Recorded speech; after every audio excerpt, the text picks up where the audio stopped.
really good to listen to, man. It just gives you that feeling, I guess. It's a feeling. Let's let's go on this game, bro. Let's open up the show. Yeah. We digging deep right now, man. I was about to say. Baby Keem takes. All right, go ahead, bro. I got your time, bro. You got my time. Hold on. That's actually. right. We got 30 seconds on the clock. Yes, Gotta pick a topic. I really am As curious Isaiah about what I'm gonna Rashad get. told us. I hope I didn't get something lousy. That would be a bust. Oh, man. Okay. Having sex during the day versus at night. You have me time? Yeah. So, pros and cons associated with both sides, actually. During the day, you're more liable to get caught because, what do you mean you can't hide in the shadows? What you doing? But, if that's the deal and that's what you're feeling, soak it up. Get the attention happening. But if it's at night, and you're doing some stuff, you might feel a little bit, I don't know if this is where I should be. If you on that kind of like, I'm outside my zone doing things, then you can kind of hide it from the mind a little bit better, perhaps. I liked it, but what was that ending part? Dude, I lost my virginity in the daytime, so I automatically prefer having sex in the daytime. Yo, let's hear it. Let's hear it for losing your virginity in the daytime. Bang, bang. Bang, bang. All right, I'm going to... Gotta hide the John Witherspoon. R.I.P. Yeah. Oh, yeah. You got me. What you got? All right, man. It feels like a raffle, but you don't really win anything. The anticipation. You just win a... I need to stop. This is my favorite part, is when you're waiting for them to pick one because it's hard to get the cardboard out. It's like you're they're picking a ticket at like a basketball game. Do I pick the right one? Like a little raffle ticket. Fucking your ticket number gets called, you get to play one-on-one with Tracy McGrady or some shit. Whoa, where'd you go to school? Get crossed up. Chili's. All right, you got 30 seconds. Oh shit, it was on there. Nice. Y'all looking at my passcode? I'm bro. I'm scoping. Look at that. All right. So fuck. What am I gonna say about Chili's? Chili's. Dude, Chili's is cool when you're like in fucking like 9th grade and you're still like going to the movies with your friends on like Friday nights. Yo, that is the prime. You fucking like go to Chili's. Somebody gets like the little like potato little scoops with little bacon bits on top. Little sour cream. But nowadays, Chili's is just kind of looked at as like a cheap date that you should never take a woman to. Never take your woman to Chili's, from what I've heard. Sadness. I think that's time. That's time, fellas. No Chili's. Well, to really sum The up, 2 for $20 is not the move. I'm saying. Save that for a couple dates later when you kind of need the money. It's the life and death of Chili's. Sad time. Sex ed. Whoa. Hold on. He spiked it. He spiked it. Do I have something have about takes. sex ed? I'm about to drop a bomb right now. All right. So growing up, my mom was a teacher, and she was an English teacher.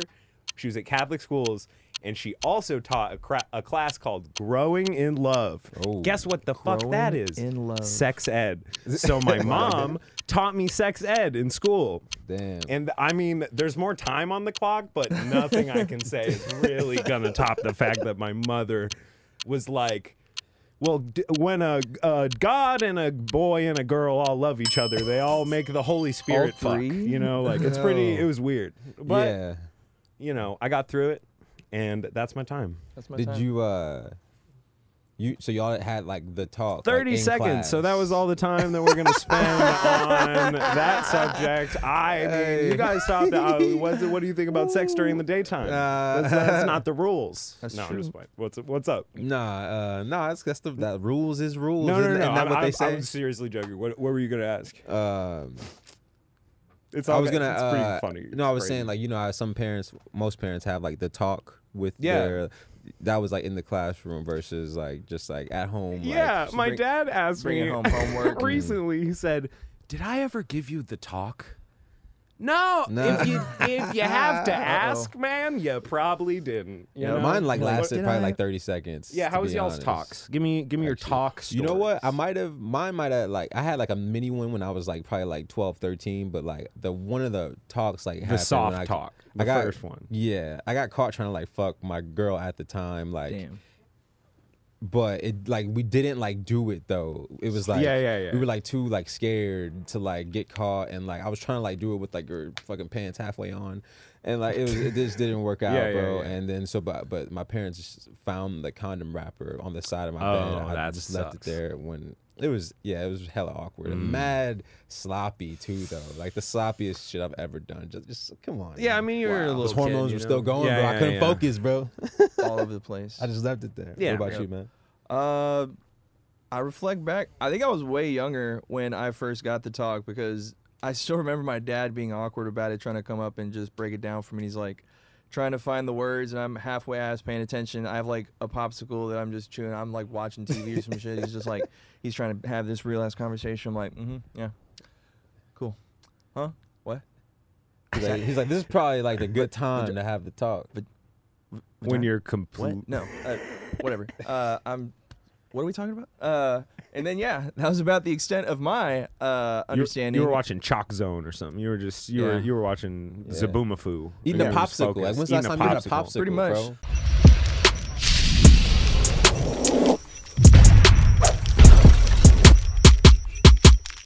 Coming in hot, it's the Loose Cannon Show. I'm Shelly Nix. I'm Dylan Harkins. And we in here with a good friend of ours. He's usually behind the cameras, monitoring. But today we got some really cool people behind the cameras. We got Trent and we got Ever. They're really cool people. But the man of the episode today is the homie Colin Jacobson. Thank you for having me, you guys. I really appreciate it.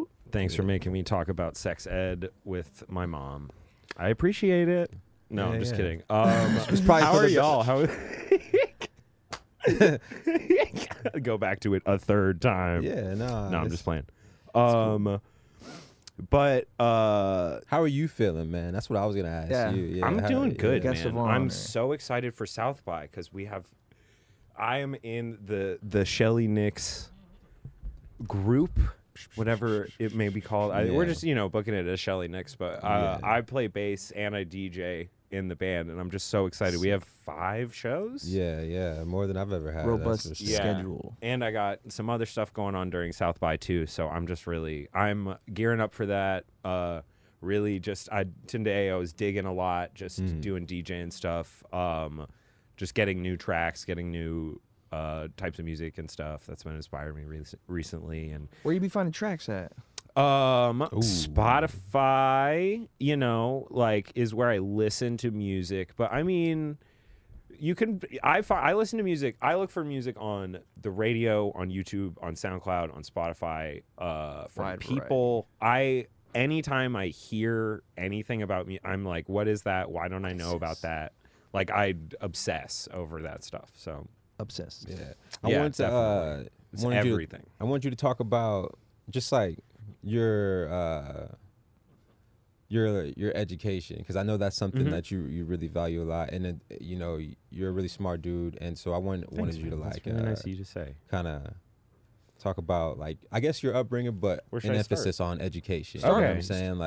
Start wherever you want to start. I guess my relationship with education, like I said, my mom was a teacher, so I was always at school, like seeing kind of behind the scenes a little bit, like definitely education was super important, just a bunch of really important teachers in my life and things like that, and education was just really valued for me and my brothers growing up.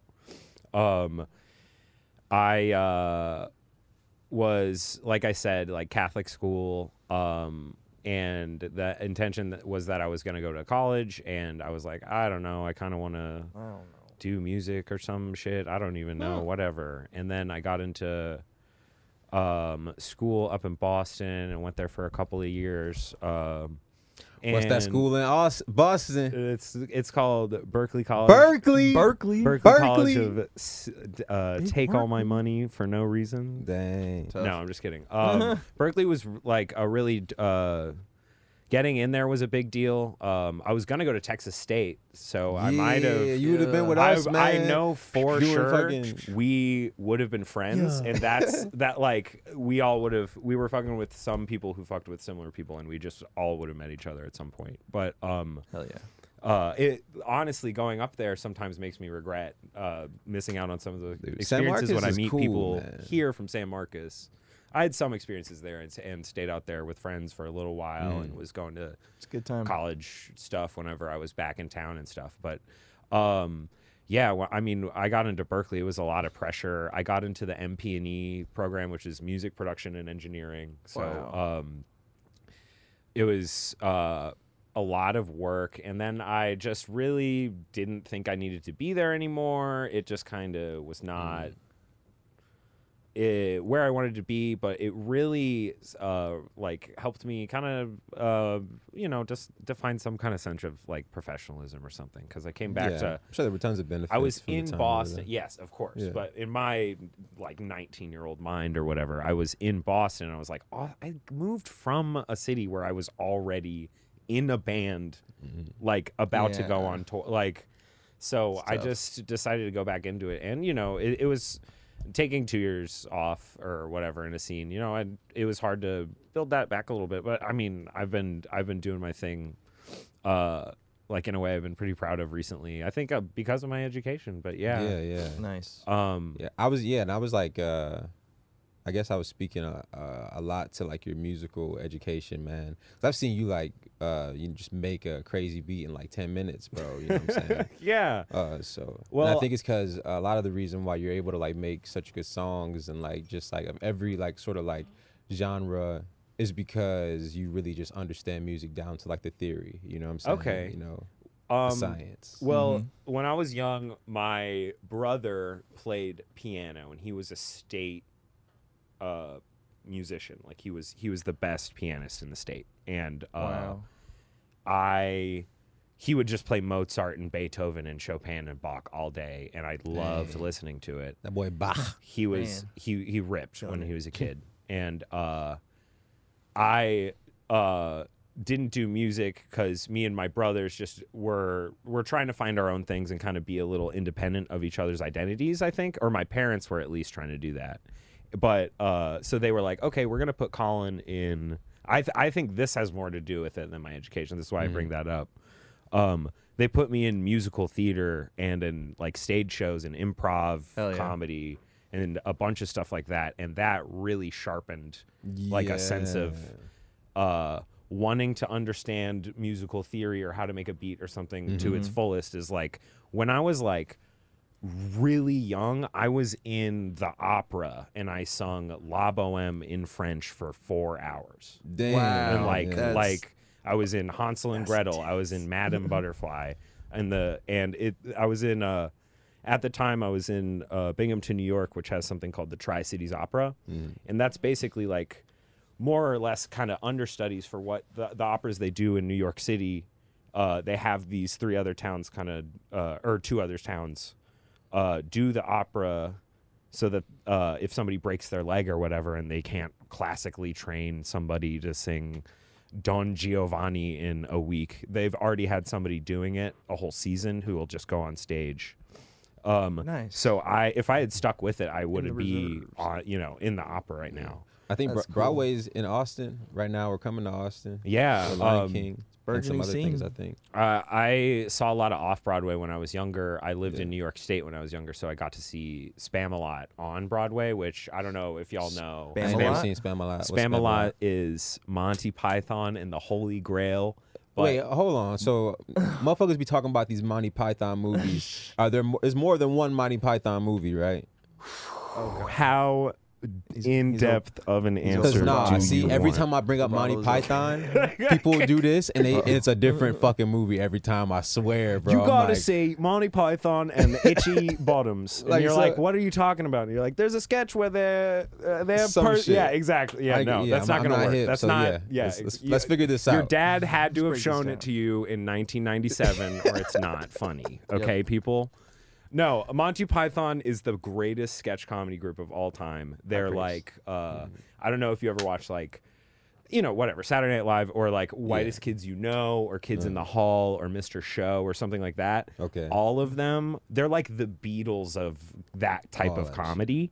And they made the Monty Python and the Holy Grail, which is kind of a cultural touchstone and a lot of people know it, but they made Life of Brian. They had a TV show called Flying Circus, and that was just sketches. That was just like a modern. It was like the Chappelle Show, but like for British, just working class people. Okay, and so it's really, not. So it's more than a couple movies, or it's like they're a comedy. It sounds like troupe. a movement. They started as a radio play in the 50s. No, later than that, but they started as a radio play, and they were so popular that they had the show Flying Circus on BBC, and that was so popular that they made movies. Like they did it, and like not a lot of people have made as big a mark on comedy as Monty Python. So they have a couple of major feature films.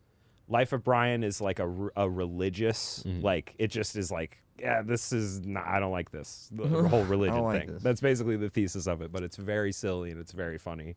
Okay. Holy Grail, everybody's, you know, what else could you say about that movie?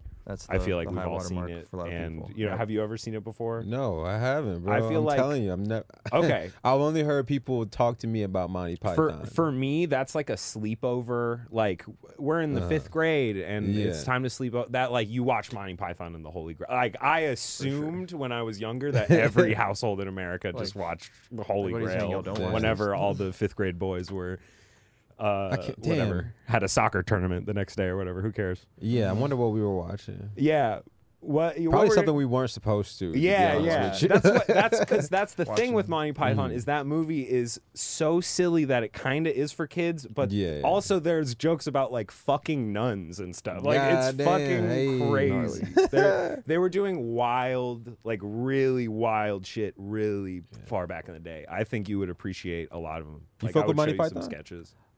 It's pretty good. I've watched the Holy Grail a few times back in the day. I'm not as it escapes a lot of me. I still remember the scene with the knight though. The Black Knight, and he keeps cutting his appendages off. The knights who say knee. "'Tis but a scratch." I remember that piece, but a lot of the other parts of it escape me. But yeah, Monty Python. So they're a cultural touchstone, as it were cultural mentioned. touchstone. Yeah. Write that down Right. if you're watching this on YouTube at home or something. All right, so I know you're like kind of like a film. Would you call yourself like a film junkie? Is that what they call it? I would say addict. I would say unrecovered addict. Unrecovered. It's a problem. We still No, I'm just joking. I love movies a lot.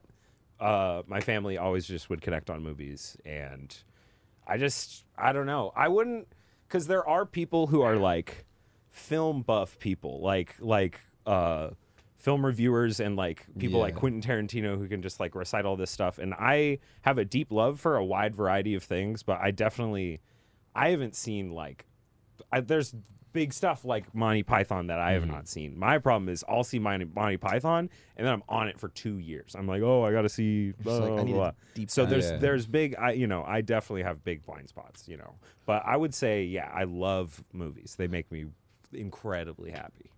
Let me name out some movies, man. And I'm gonna name out some movies, and we'll see if you've seen them. Name out and some if you movies. have, I'm gonna say if I've seen them or not. You will give us your humble opinion of these movies. All right. Do you want a short review? You want a concise? Let me get a blurb. Blurb. You know what I'm saying? Okay. Let me get a blurb. Amazon, Okay. yeah, just a little Amazon review nugget. I'll give you how I feel about it and then a blurb. 1.5 You got it. All right. And then, and you can chime in too, Dylan. Of course, we're gonna just talk about the movie and see, but action. All right. See, that was a movie Life joke. of Pi.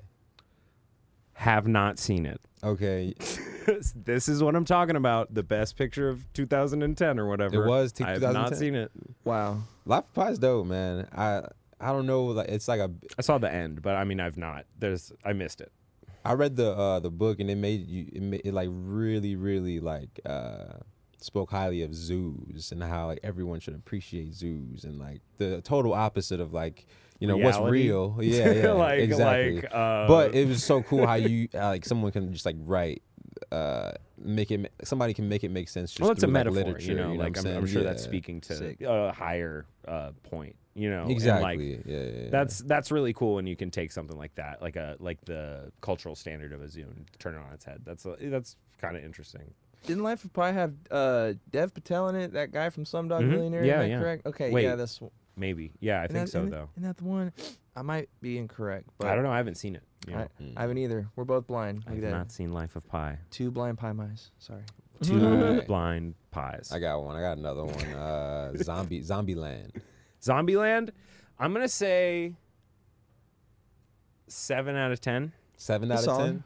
Zombieland will make you laugh, and it will leave you forgetting it. Yeah, you're right. I do remember little I remember Twinkies from that movie. Yeah, there's 2, 3 I remember bits. the amusement park. The guy goes out of the thing, scraped, seatbelt, whatever. There's 3 or 2. Yeah, there's 2 or 3 jokes that are really solid, but the whole movie. 7. Yeah. What about This Is the End? This Is the End. Pretty good. I'm gonna say 9 out of 10 because honestly, This Is the End starts with the sequence with Eminem. That's a big one. Is so funny.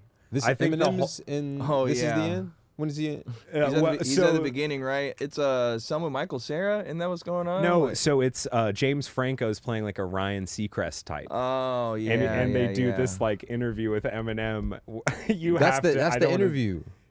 Is that the interview? Is that the beginning of that? What's in the beginning? So how does This Is the End start? This is a mansion party with all the stars. Yeah, Michael Cera's there. Also, I think those 2 movies have the same problem. They start off so solid. That party, that scene with Rihanna, there's Michael Cera getting his dick sucked. There's so many things in that beginning that will stick with you in a way where I think of Holy Grail or something. Truly, at that level. But Man. I don't know. I'm just rambling. This is the one. 9 out of 10 still? Yeah, though? 9 out of 10. That was more than a blurb. That was a whole Roger and Ebert. I'm both. I saw that one in the theater, soliloquy. Man. I like that one. That was I cool. love that movie. I saw The Interview in the theater like a true American. I couldn't finish the interview. I don't know why. I don't know what I was doing. It's not that great. Yeah. It's bad. It's all right. I mean, It starts out very solid though. I don't know if it's enough for Sony to get in hot water about, but But white men can't jump. White Boy Hasn't seen. Damn, that's tough. They're remaking it with MGK or some shit. They say they trying to get Jack Harlow. That's That boy actually Jack tight as Harlow. fuck. Jack Okay, Harlow, okay, Woody that's Harrelson. never The boy mind. from Kentucky. I was playing basketball with a He dude is yesterday Woody that looked Harrelson, just though. like Woody Harrelson, bro. That boy I swear. Billy. And his name was Billy, bro. And he had his hat on fucking Was backwards. he pissed? Was he And like, he's- I can't believe Jack Harlow took my job? Dude, nah, he was talking shit like Billy from the movie. That he flicked the dude off in his face because he was trying to fuck with the score. You know what I'm saying? I think that Yep. that movie I've not seen, but it has I think it has a trailer that has a very fun I cannot recommend one watching of The those White moments Men in it. Can't Jump enough. I really want to see it. It it's actually looks super really good. heartfelt. I and can't good. do the remake, bro. I feel like it's gonna be way Jack too Harlow corny. can't act. Come on. Bro, you No gonna way. He's I Woody just- I think Harrelson. that, Come on, people. the amount of shit that Woody Harrelson and Wesley Snipes were talking in that movie, the way they were speaking to each other, Bro, that it's- shit cannot be recreated. Nah, it's man. hard. That shit was they're both. It got nasty. Yeah, it would have to be somebody who's really a professional to make Jack Harlow look good. It would have to be a perfect. Yeah, you're right. They think were, that's a they were good asking point. on They're Twitter both very strong. If who should play the Wesley Snipes character, and honestly, just based on appearance, I was saying that dude from Snowfall, the British dude. David Diggs. I don't think that's his Or name. wait, no, his name is that's wrong what's his name? Damson, Damson Idris, I haven't seen whatever his name is. Yeah, I think Snowpiercer. I don't know. He's kind of cringy on Snowfall too, to be honest. But I like Snowfall though. Don't get me wrong. And it's kind of weird that he don't. I guess he's acting, but it's when I see him on the Breakfast Club, and he's like, "Oh yeah, you get me," and speaking like a British dude. It's throws me off. Yeah, I love when actors are from different countries, and you hear him talking, you're like, what? Hugh Oddly Jackman's enough, Australian. Idris Elba, I think he has a British. He's accent. British. He's like, hello. Yeah, friend. but I wonder if he just Like, turns he's that on so for nice. No way. professional commercials or I don't know. Because I don't know. He's probably just a guy with a can bunch do of it, you might as emotions well. and stuff. So that's probably just his relaxed kind of Yeah, voice. You know yeah. what I mean? So This there's is how I sound when I'm definitely we chilling. know It's in him, Idris not is on getting him. Yeah. That's how I sound when whenever I'm he's with chilling. his friends and chill. I'm sure he sounds different, but he definitely when you see him in The Wire, murder, that dude with a gun, and he's what, full American perfect accent. So and then you hear him in an interview. It's wild. Here's one. You just mentioned it. In your opinion, does The Wire stand the test of time as the best show ever? if it didn't have season 2, which is about come on, boat. It's about a my fucking God, boat. It's so dude. boring. Have you seen it? I have seen It might be like a. You know what I love? it. You know what I love TV shows about? Boat schedules. Bro, Schedules about boats it's is an my integral favorite part of the thing. city. I feel like it had to happen. It It has to. It does. happen Okay, for the I like show. it. It really slowed down. I do for all those reasons. Actually, Like, unironically, I where did really these do boat like the guys boat come season. from? But I think it really screws with the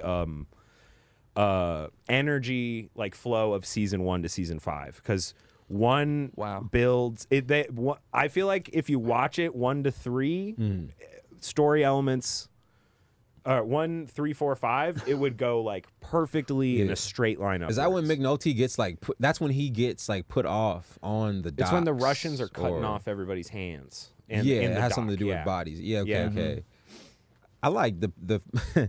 I do It's a like good the show. beginning I where love it's that like shit. it's like 10 out of 10. it's- Was that one of the whatever? Go on. Yeah, no. The beginning when it's like D'Angelo and like it's like early. They're all in the courtyard. You know what I'm saying? That first It's season, like, the even block Michael B. stuff Jordan. is great, dude. He's like so young. Dude. Where's Wallace? He that ends up being first a season of junkie. Wire. That's Yeah. when. That's why. Second, exactly. Yeah. You know what I'm saying about it. I think what was so weird about The Wire, I don't know if I like it or hate it, was the season where the guy, one of the cops or one of the police officers, he allowed the guys to sell drugs in a designated area. Yes. Oh yeah, and it was like New Amsterdam. New right? Amsterdam. I I think was it was like, season whoa. 4 or 3. Yeah, it was man. late. It's later Yeah, on. That man, is That reality. rocks. That season happens, rocks. dude. That's That is crazy. good, to man. do that, Hell to be yeah. on a net on HBO, and to be like the police are corrupt in 2005, whenever that came out, 2006 maybe. That was like Yeah. one of the later seasons, but like that. Yeah, the first time I saw that, I mean, I was pretty young, and it really made me like think about. Now, of course, like I'm aware of all that stuff, but it makes you think about like being tempted with that power, like to just let New Amsterdam happen, and the moral repercussions of that, and how some people think it's a good thing. It's just that New Amsterdam is probably the best season of that show, just because of what it says about society. I think It was a really crazy concept. And he gets like fired, and he has to go work he has to in a school. for losing a camera. Like that is the type of litigious red tape kind of like bullshit that like the single thread that pulls that house of cards apart in like a horribly run police department in the worst. That's what happens. Beautifully written, amazing execution. Baltimore. Spoilers for every single season of The Wire. Man, yeah, if you ain't watched The Wire Spoiler by alert! now, If you haven't seen The Wire, dude. it came out 20 years ago. It's good. You should check it out. I think a lot of people haven't seen. I think The Wire is critically acclaimed as it is. I still think there's a lot of people who ain't seen it. Man, I think it's some of the HBO's best work, man. It's Or, some of I don't know if it's so HBO's good. work. It's probably somebody through HBO, but I'm saying like No, it's like- the people at HBO. They actually all left after 2018 or 19, the whole board. But the board used to have this philosophy. They still do have the philosophy, but it used to be these people who started HBO. They had this philosophy of let The Sopranos be The Sopranos, let The Wire be The Wire, let Mr. Show be Mr. Show. Like just on every genre, on every level, I have so much respect for HBO. I think they do such important fucking work. Like I don't think every writers year, get enough respect, man. Yeah, man. You know, I 'cause agree. It's so hard to, and we've seen it like in all these like weird shows, but like so hard to like write a show and make it like stretch through like more than like what. I would 3, compare it 4 to like an seasons. engineer or a producer in music, how they kind of get fucked a lot. Like writers kind of get fucked a lot. You got to know? develop these characters, and I wonder if I don't know, man. To I make wonder your how name it'd be as a like writer's hard. being on like a writing team. Yeah, no, I that's wonder how how most that shows works, are run. man. Is Yeah. that you'll have a showrunner, and below them you have a head writer, and that head writer is in charge of a writing team. So it's actually like that's most just shows. like, they just hanging out in a room, just all No, brainstorming yeah, shit. like They had some in Atlanta writing making a team show. footage. Yeah, those yeah, sessions yeah. on And there's Instagram. like that shit was dope. Old Simpsons writing team footage that's pretty legendary and stuff. man. The Seinfeld writers' room is pretty legendary. There's you know, Well, I wonder if they're it- a very important integral part to culture that I think a lot of people just do not know about. Are these people like just coming like? I don't get how like a writing team would work. So I've like, never are the- done Y'all it. they probably just make up consensus amongst themselves about how they want It's to just like forward alright. them. some people have project they're season to working on, season right? contracts. I think I don't know, but I mean, I would assume some of it would be season to season. Some of it would be, hey, you don't have enough clout yet. Maybe it's episode to episode, but I'm sure it would depend on a contract. But basically, like, the showrunner and head writer kind of just, you're funny enough to be on the show. Oh, you did that? Okay, yes. And then for a lot of shows that are like legendary, the story is that like some people leave. Like famously, Dan Harmon, who did Rick and Morty and stuff, had a big problem with Sarah Silverman on the Sarah Silverman show, Writers Room and stuff like that. Like it's and it all affects the show. Like, but are these so people much. like? So let's say there's a writers team of like what, like 10 people? Is that maybe right? Yeah, 10, you 15? can. So Okay. some people, like if a movie has a really low budget, like the writers team will be a couple of people, and if you Well, have how does that too big of a how does writers the team, that work also trickle shows. down though. You know, it's like, I mean, I'm That's not the acting thing. like, you know what I'm saying? Like, yeah, Probably I'm just just trying to like delegate. The most figure that it I out. know about show running is from Vince Gilligan from Breaking Bad. There's a lot of behind the scenes footage of Breaking Bad that really goes into show running and writing and the team and the structure and if you're curious about show running, I think that's it at the most leave it alone kind of HBO style of show running and writing, where it's just like let these artists express what they're trying to say. But like I think Create a art. good show that does that is Breaking Bad, and they had an 8-hour extra documentary or something that was on the last season or something. So there's just a bunch. You can see them writing and reading the last episode, and then just all these moments that are so integral to all this stuff that we really all love that just people just don't know about. Like they know about Dr. Dre produces a beat. Like they don't know this guy wrote Black Panther, whatever. Yeah. Ryan Coogler, incredible director. You know what I the mean? guy Like, who wrote Thriller. yeah, exactly. It's You know? John Landis, Yeah. who is the greatest director of all time. Like, arguably, I've never. Yeah. arguably, I think I he googled made it one time. Thriller. Like, Yeah. And Can't top that. American Werewolf in London. He's done a bunch of classics. He It's good money. but no one. I'm the only human being who's 27 who knows that. Not that's super pretentious. I'm joking, but like, I obsess over. You know, like I said, I just get really into stuff, and I'm like, I really gotta just find out everything about this and who worked on it, and things like writers teams or production and all that stuff is very important to me. So yeah. Yeah, I know. Speaking of like writing teams and writing and shows and all this shit, I know you like to write in your spare time or like whenever you get to. You say like you've written like started writing out some like movies. Yeah, or some man. shit like that.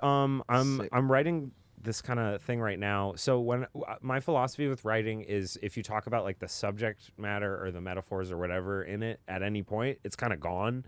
And so I try not to really talk about my writing until it's like in motion or done or complete-ish. Yeah. But like if I were to talk about it vaguely, right now I have something I'm working on that I did a sequence of that I'm really proud of, that uses music in a kind of creative way, and I'm figuring out the structure of the movie, but I'm having some problems with the first act right now.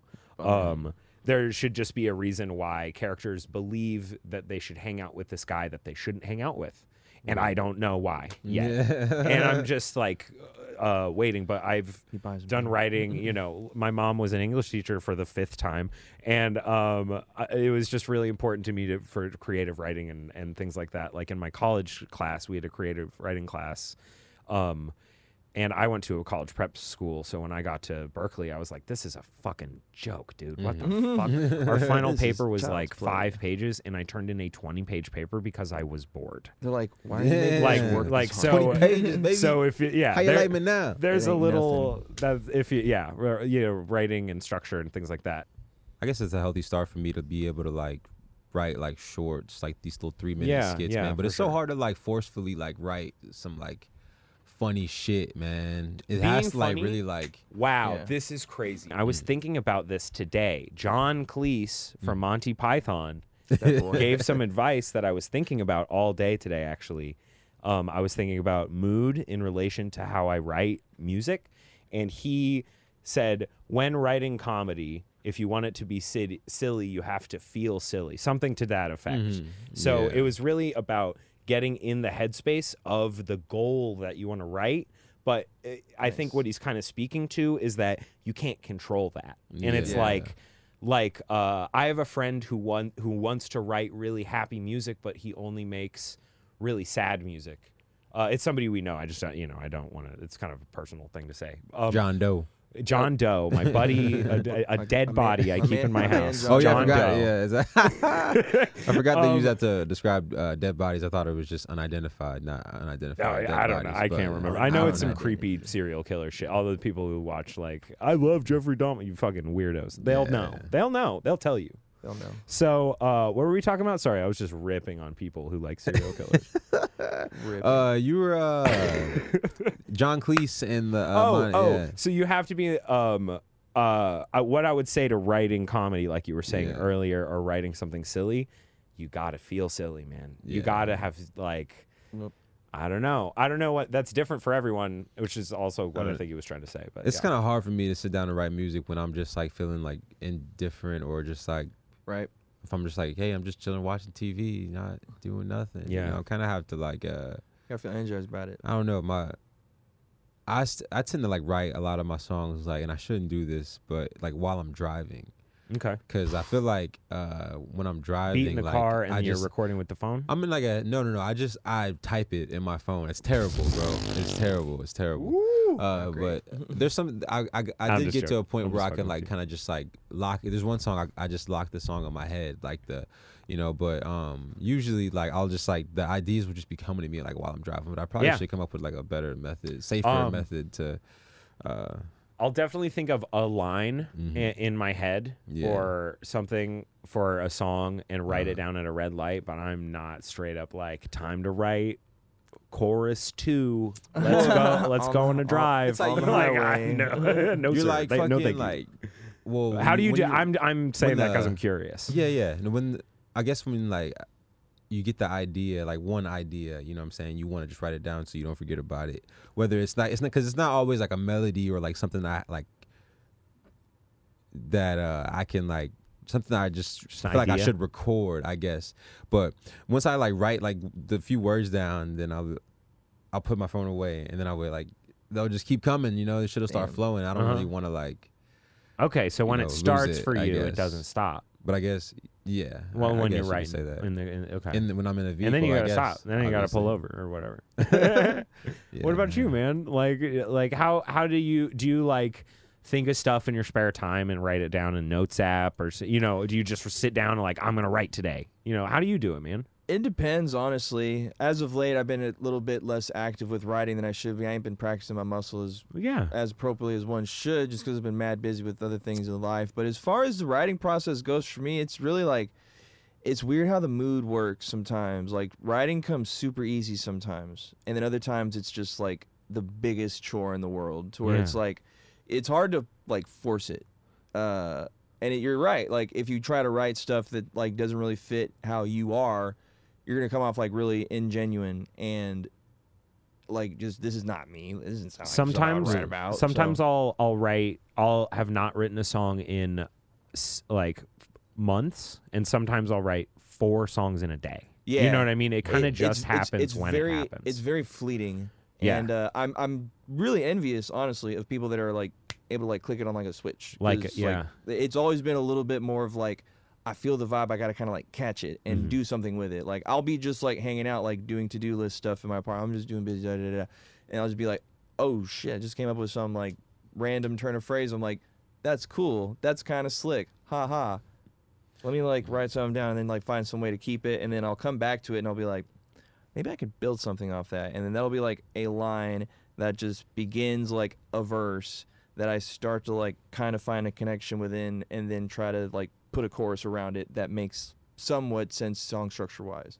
I think that's why I like writing so much, because like it really feels like you're putting something there that was not before. I've definitely done that thing where you like start writing and you're like, I am writing a song, and you do it and then it's forced and then it's done. And like those songs years later are never, ever, ever the song I'm still playing. The song I'm still playing is the song that came to me in the shower. Yeah. And then I thought about for 6 months trying to be like doesn't work. No, that wouldn't help with that. metaphor. It needs to say it differently. How do I do that? It's like you see the song. You can like almost look at it, but it's like blurry. It's to me, I have to have the concept, and then I'm like, okay, this has earned a commitment to music, and then I figure it out no matter what. Yeah, how to make it sound good. That's all it comes down to. It's like, for me, that's how I write my songs. It's like you see like the initial formation, and then like your brain just kind of like works out like a puzzle to where it's like, yes, oh, this is what I'm. Something will happen, or you'll think of something that'll make you remember something, and then it'll just, oh, what if that's eureka? But it'll be light bulb ass months later. But if I know if I sit down and I force that, it's why did I even sit down? Yeah, you know it's inspiring. I love the energy of like writing a song like while the beat's being made, especially if the beat's hard as fuck, right? because you get so fucking motivated to make a good fucking song. Yeah. When, like producers just fucking like building, he keeps adding them sounds. You're like, oh shit, fuck man. You like it's almost like some sort of like pressure, or like for sure. I like that. I like working in that environment because. Yeah. You can't really do that with somebody you don't like. You can for money, but I mean, like, it's not gonna be the best it can be. It's great doing like, it with your homies. Yeah. When you're with your friend, like, and you're producing for an artist that's writing in the session, you start it with a bunch of pressure that just decompresses slowly as you just get it out, and then it's the artist's job, more or less. They have to show up at the very least. I can't make you go to the mic and do something good, right? Right. Yeah, exactly, so, like, be in the zone for it. Yeah, you have to be in the right attitude for it or the right zone. But I forget what I was saying. Sorry, my bad. Yeah, well, I kind of wanted to switch gears because I want to talk more about you. I know you're you play. Bass for Moody Banks here in the city. I play bass for Moody Banks. I engineer and produce a little bit for her. Nice. I did a lot of work on her last EP that we put out. How's working with her, man? Dude, Moody is a really cool, creative person. I really love working with Jern. I work with a couple of different artists there. Jern Entertainment. Okay. The people I work with from there is going to be Blake, who... His name is Might As Well. He's coming into town next week. We're going to be working on a couple of things. Theo Love, who I'm working on a record with. Theo, right now. that boy, Thelonious. Thelonious Love. We're a little bit further on in a project with Theo. And then Moody, we have a new song coming out. Not coming out, that we're producing because she has a new EP that's coming out that I have a little bit, did some work on, but it's all Black Odyssey helping out with that, taking some song, some of my guitar and stuff and like songs we sat and worked through, or I came in when she had like a song already, and I just came in and kind of helped and stuff. But I just really respect and like admire Moody a lot. She's a really powerful artist and person, and like has a lot to say with her perspective of how she views music. Like just the way that she looks at it sometimes is really, really inspiring and cool. And I like Theo as well, and Blake, like all three of them, I really enjoy working with all of them. They're all like really smart, intelligent, really good artists. Hell yeah, shout out to them, man. Go check out their fucking music, man. Yes, sir. I know you. I wanted to ask you when you started DJing, because do you want to know when I started like really DJing? When did you like start? When did you like start DJing and like practicing to get good? Practicing DJing, to get good. So like when I was a kid, probably 14, maybe younger. Nice. I really liked French electronic music. I was really into Daft Punk and Justice. I've given you this drunk spiel before, but I was really into French and German music, and I really liked American EDM and Latin stuff. Like I really, really liked dance music. So I got virtual DJ, and my thing with virtual DJs, you couldn't EQ, right? Yeah. So this is what I did. Okay. I was in a band, and I had a bass amp that I put my regular bass through, and I had a little practice amp, the one that came with my a terrible, you know, $80 for an amp and a guitar, and it's like barely usable. One of those tiny amps. So I took that amp, put the output from that speaker into the tiny amp, put the output from the headphone jack into my amp.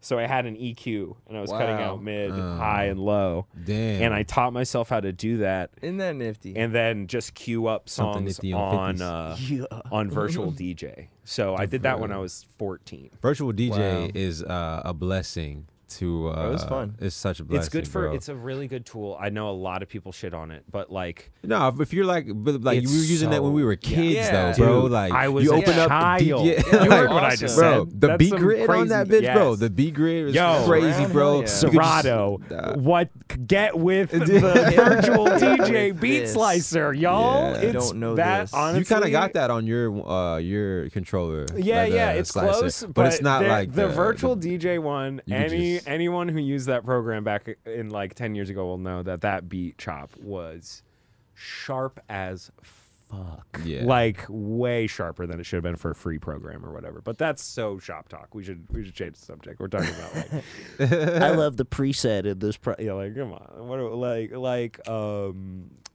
were we talking about? Well, like dude, when we were in the studio making like shoot and automatic, those ones, and I mean, did we do any lyrics at my house besides that? We did we just did some work on no.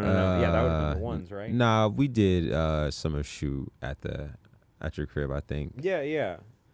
Like that's such a fun environment. I was trying to make a point. This was all to a point earlier. Like that environment is so much fun because you like the pressure decompresses and you can tell shifts to the artist. Yeah. But which is just honestly easier as a producer, but also it's really exciting when you are friends with someone and trust them.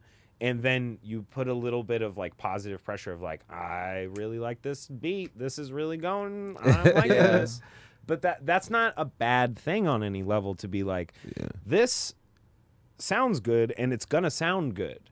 But like it does put a pressure but there's a positivity to it that I'm very I mean, you want it to be pay what attention it could, to. You want it to be what it can be, because like I think that's something like everybody that makes like art stuff probably grapples with a lot. It's like, is what I made as good as what I thought it could be? And it's like, I bet a lot of people ask that. I've asked myself that all the time. I'm like, if I could go back and like rewrite songs or recreate tapes that I made back in the day, I'd be like, would I do it? Obviously, heck, yeah, if I had the fucking know-how now. But, yeah. you know, that's all happened. Like, I think that's something that you kind of got to just like compartmentalize in the moment, because it's like, yeah, like the best of this that is possible is what I'm going to make, because it's the end result of my input into this process. I think people should always pick style over skill when it comes to music, man, because like those songs, like I was saying that's earlier, what people those retrospective have been starting songs. to do. I feel like, but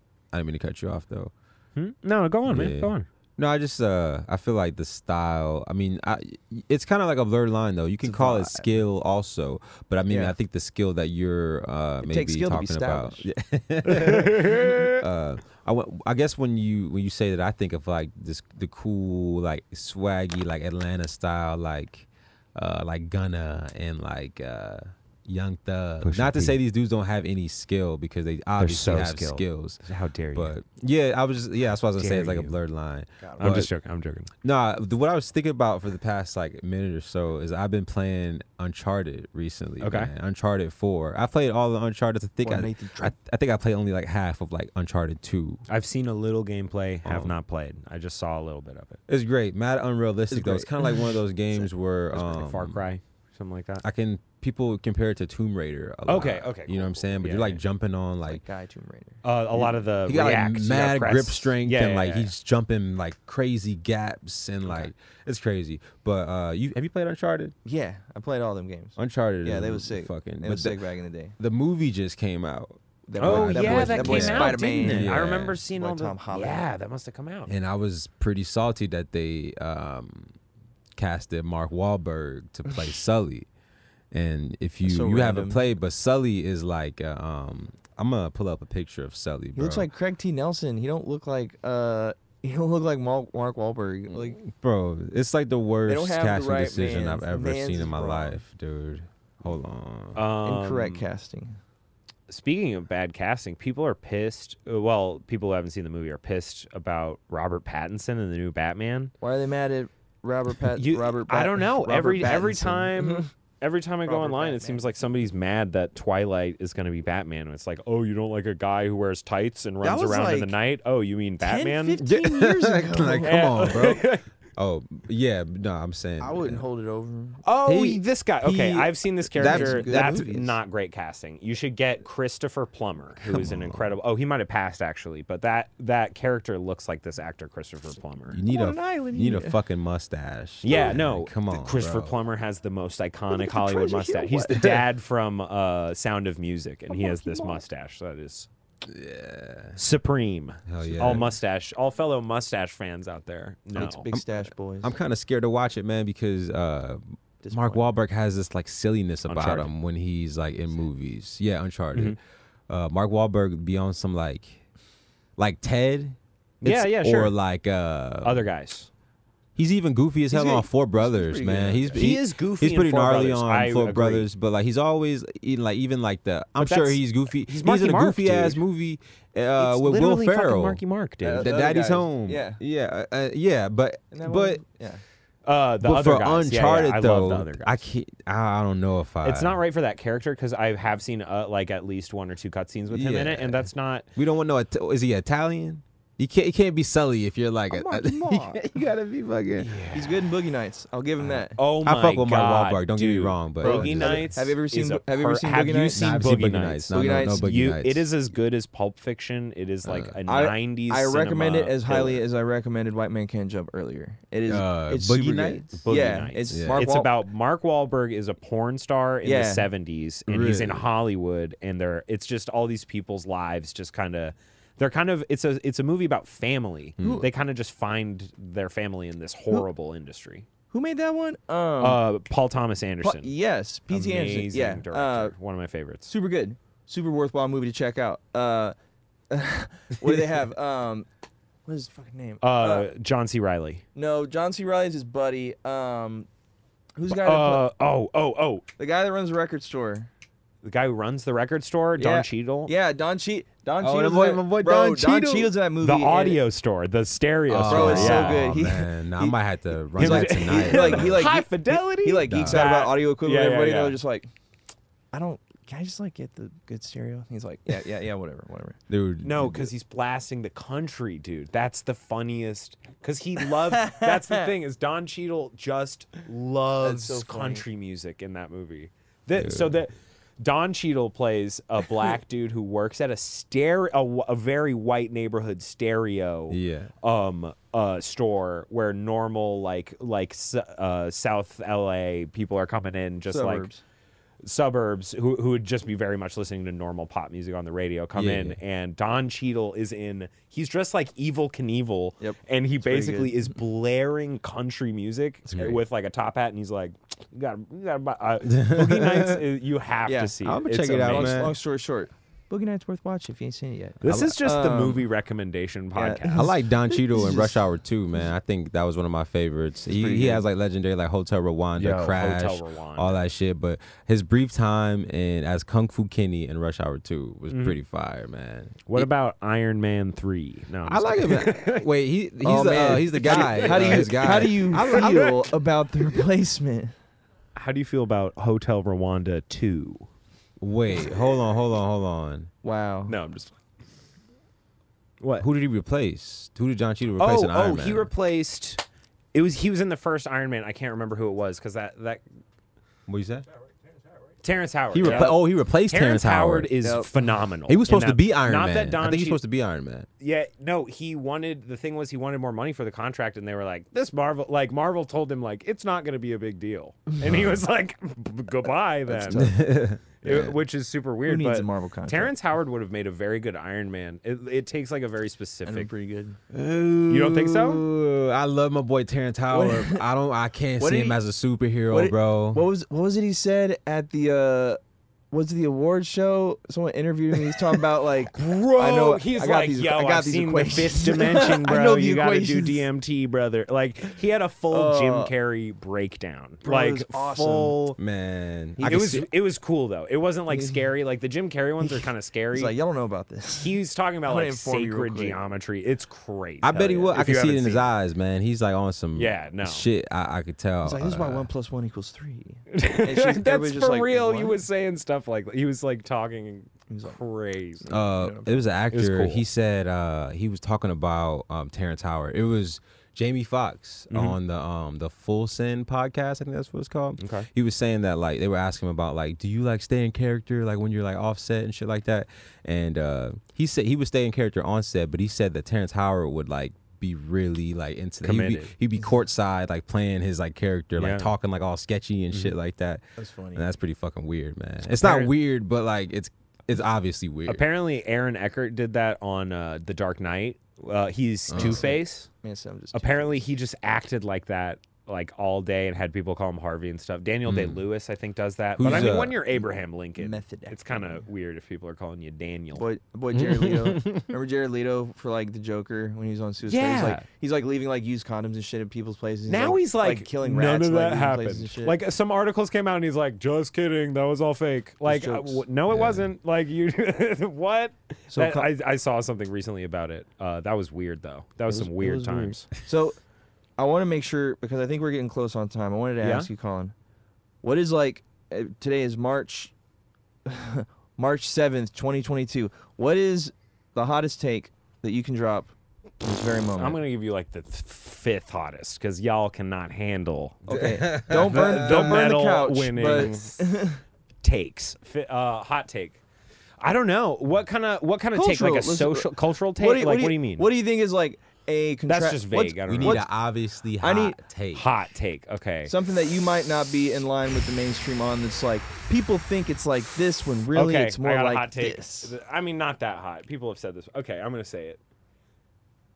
Marvel movies are not that great. Wow. They're not that good. Everyone Guardians, hates you. Congratulations. Guardians of the Galaxy. Guardians good. Yeah, I haven't seen the second one. James Gunn is a genius. That's just a guy I like. I could talk about it, obviously. James Gunn. And then Iron Man 1. They made one movie. I fuck with Iron and Man it was 1. just so good that they were like, Iron Man 1's we pretty have good. to make this movie 24 probably more consider times. making Like one. they literally did not try to make it any better. They just put out the same movie over and over and over. They're all Iron Man 1. It puts asses in That's seats. my take.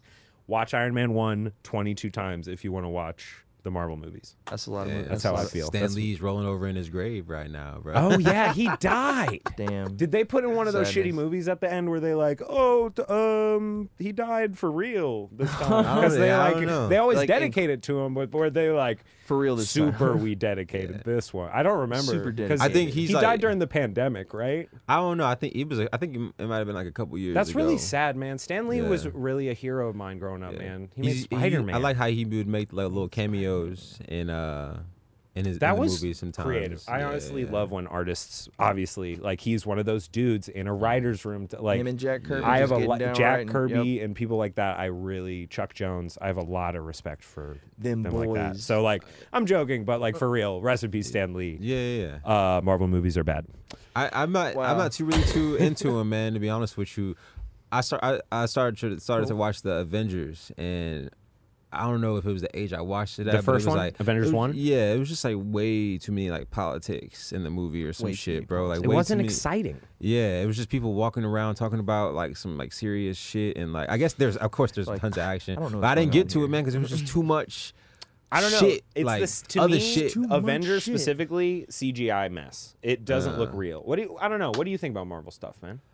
I feel bad because I grew up a big Marvel nerd. I love comic books, loved all that Dude, shit growing cool. up. But Me too, man. I feel now it's like it's very like normie to like Marvel shit. Okay. It's like you go on a dating app and people are like, I have takes in my bio about Marvel. I'm a Marvel fanatic, and it's just like that is so like to outwardly tell people. I mean, it's just like, what's your take on? It's like Harry Potter. It's like everybody's like, oh, what's your take? You have a take, right? You love Harry Potter. It's like these are all like big cultural things, and people hold them in cherished spots. I do too. Yeah. But it's like a lot of people base their whole identities, at least from like an online like social media presence, I guess, around like, I like this thing. I'm a fan of this cultural motherfuckers thing. be claiming Gryffindor and shit. Yeah, bro.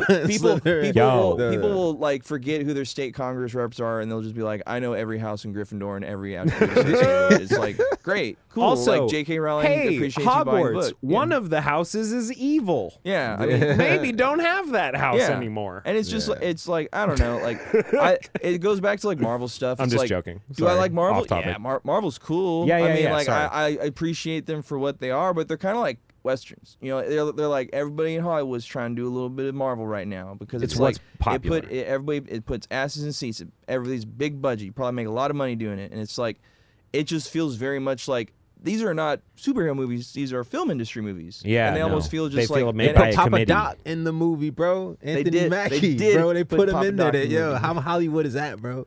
They made him Captain America now. Wait, what? Yeah. That's kind of. It's in the, but that's all the Spoiler shows alert. and stuff.